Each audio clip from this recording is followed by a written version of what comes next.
Right here in Newtown, Connecticut. The investigation into the high school massacre is slow-moving and dangerous. The two gunmen who went on the rampage booby-trapped the building and even themselves. For many weeks, for many months, we are now learning some very concerning information. And they have been feeling that their voices have fallen on deaf ears, and they feared that this day would happen. And exactly what they feared has taken place. 2 people shot outside of McKinley High School. Over 292,000 children have been affected by school shootings since Columbine. Millions more are being affected by crimes on a day-to-day basis. Our children should not be experiencing this amount of violence and petty crimes in our schools. Whether it be harassment or stealing or even the extremes like school shootings, we have seen throughout the decade a pointless number of lives being lost to any number of these crimes. Crimes brought about through fear or misguided nature of some of these kids. While I'm not trying to divert blame, I want to make an effort to show that a lot of these crimes are being caused by the decline of mental health, support of something that is lacking or non-existent in most schools. As a community, there should be an urge for change. We need to come together and push our legislatures to take a new approach to mental health for our children. So, how do we go about tackling mental health in our school systems? We could create classes focused on meditation and taking time out of schools to de-stress and connect students. Or we could create jobs more akin to counselors so we are able to connect to every child. But what is important is the reduction of crimes and getting to the children first.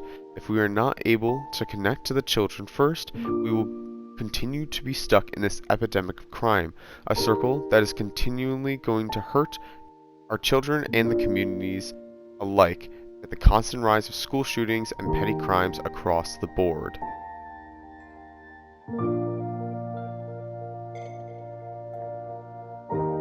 Thank you. President Clinton saying he and his aides are struggling to understand why all of this happened. The president said early intervention is the key to preventing trouble. This was one of the very first of the Columbine shooting news broadcasts. It was the first thing that people saw, and right within the first 30 minutes of the news broadcast, they started talking about the possibility of tracking the problem to its root, tracking the problem all the way back to the children. So where did that enthusiasm go?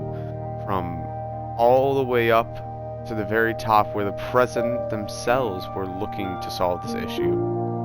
Well, personally I'm not sure, but in the case of the McKinley High School shooting, one of the more recent shootings on everyone's memory, their principal had to say this.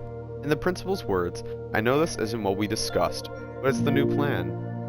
No matter what's thrown our way, we'll deal with it. It'll make for an even better comeback story."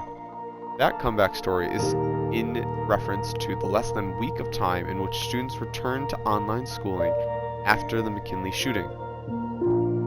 Not only was this a failure to acknowledge the students' guilt, crisis counseling, and any other services that they should be offering just from base level, it is also an example of the school systems failing their communities to not only help heal the students, but evidently help heal the communities that were a part of such a huge event.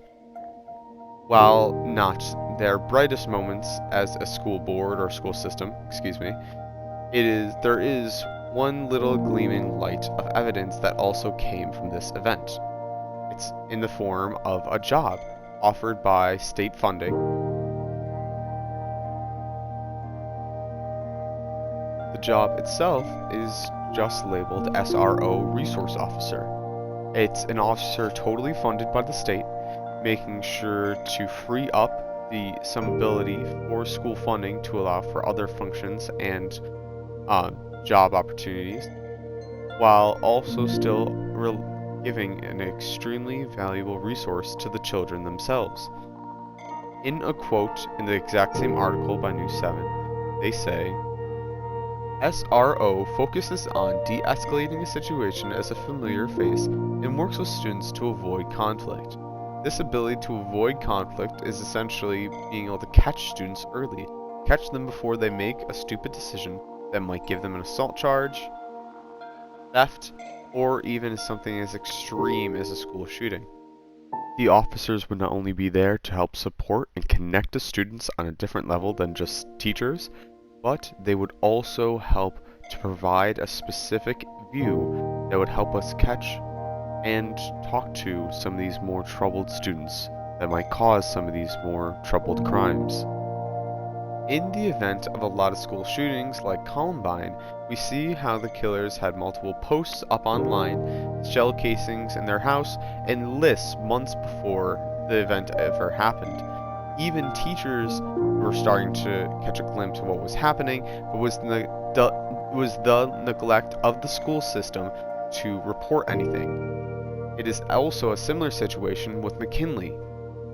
Take a listen to this clip right here. For many months, not just this school year, and they have been feeling that their voices have fallen on deaf ears, and they feared that this day would happen.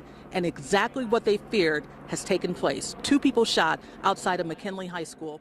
While unsure how informed the teachers really were of the upcoming event of this school shooting, it is important to recognize how the neglect of this one student caused a tragic event for the entire community, and hopefully spurs the importance of finding these children before any action occurs.